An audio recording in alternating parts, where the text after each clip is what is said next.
Deddy Kurniawan memasang kamera pengawas CCTV di sejumlah titik yang kerap menjadi lokasi pembuangan sampah liar di Kelurahan Borong, Kecamatan Manggala, Kota Makassar. Langkah tersebut dilakukan untuk menekan kebiasaan warga membuang sampah sembarangan. Ini sekaligus memudahkan penelusuran terhadap pelaku pembuangan sampah liar. Rencana itu disampaikan Deddy saat sosialisasi pemilahan sampah bersama pengurus RT dan RW 06 di Jalan Todo Puli nomor 21, Kelurahan Borong, Senin 3 Agustus 2026 pada sore hari. Ia mengatakan hampir setiap hari turun menemui warga untuk memberikan edukasi terkait pengolahan sampah.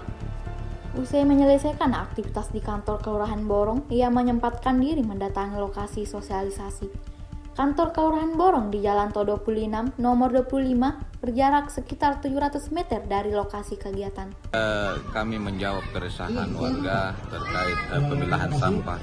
Jadi masih banyak info-info yang belum sampai ke warga terkait pemilahan sampah ini, sehingga mereka masih bingung apakah sampahnya tidak diangkut atau bagaimana. Tapi sudah kami jelaskan bahwa semua sampah akan diangkut, tapi harus dipilah supaya untuk membantu pengangkut sampah terkait pembuangan yang akan ditempatkan sampah yang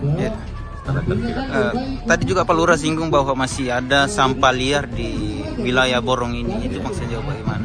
Nah, ini sampah liar ini kami akan telusuri bersama RT RW siapa pelakunya, karena kalau sudah ada satu contoh yang menyimpan di situ, banyak orang yang lewat biasa lalu lalang mencari titik-titik sampah yang untuk pembuangan sampah. Jadi kami telah memasang CCTV di tempat tersebut dan papan bicara untuk minimalisir adanya sampah liar.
Download Tribun X sekarang, menghadirkan lokal menjadi Indonesia.